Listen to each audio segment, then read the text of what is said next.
Episode की शुरुआत fairy tale guild के हलचल भरे माहौल से होती है, जहां हर कोई अपनी अपनी मस्ती और झगड़ों में लगा है। तभी अचानक एर्जा स्कारलेट लौटती है, जिसकी सख्त और डराने वाली मौजूदगी से पूरा गिल्ड सहम जाता है। एर्जा गिल्ड मास्टर मकाओ को रिपोर्ट करने के बाद सीधा नात्सू और ग्रे के पास जाती है और आदेश देती है कि वे उसके साथ एक मिशन पर चलें। नात्सू पहले से ही लड़ाई के लिए उत्सुक होता है, लेकिन ग्रे के साथ उसकी नोकझोंक शुरू हो जाती है, जिसे एर्जा एक ही झपटके में रोक देती है। लूसी भी साथ जाने की ठान लेती है, क्योंकि वो नई नई गिल्ड में आई है और खुद को साबित करना चाहती है, जबकि हैप्पी तो हमेशा नात्सू का साथी बनकर जाता ही है। इसके बाद टीम ट्रेन से सफर शुरू करती है और यहाँ एक मजेदार लेकिन अहम पल आता है। नात्सू अपनी आदत के मुताबिक भयानक मोशन सिकनेस से जूझता है, उल्टियां करता है और लड़ाई करने लायक नहीं दिखता।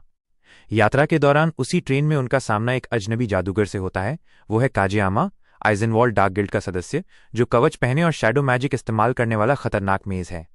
नात्सू उसे तुरंत चुनौती देता है, लेकिन बीमार होने के कारण उसका शरीर जवाब दे देता है और काजेयामा चालाकी से उसे ट्रेन से बाहर धक्का दे देता है। इस अचानक हमले से सभी चौंक जाते हैं और हैप्पी उड़कर नात्सू को पकड़ लेता है, जबकि एर्जा, ग्रे और लूसी तुरंत मैजिक 4 व्हीलर लेकर ट्रेन का पीछा करना शुरू करते हैं ताकि वे अपने साथी से फिर मिल सकें। इसी बीच नात्सू की नज़र ट्रेन में रखी एक अजीब बांसुरी पर पड़ती है, जिसका डिज़ाइन डरावना है, 3 आंखों वाली खोपड़ी की शक्ल।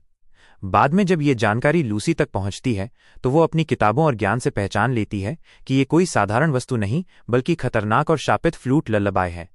ये फ्लूट असल में एक जादुई डेमन इंस्ट्रूमेंट है, जिसमें एक दानव की आत्मा बंधी है, और अगर इसे बजाया जाए तो इसका सॉन्ग ऑफ डेथ सुनने वाले की जान ले लेता है। ये जानकारी सुनकर सबके चेहरे उतर जाते हैं, क्योंकि अब बात सिर्फ मिशन की नहीं, बल्कि सैकड़ों हजारों लोगों की जिंदगी की हो चुकी है। काजेयामा का असली मकसद साफ हो जाता है।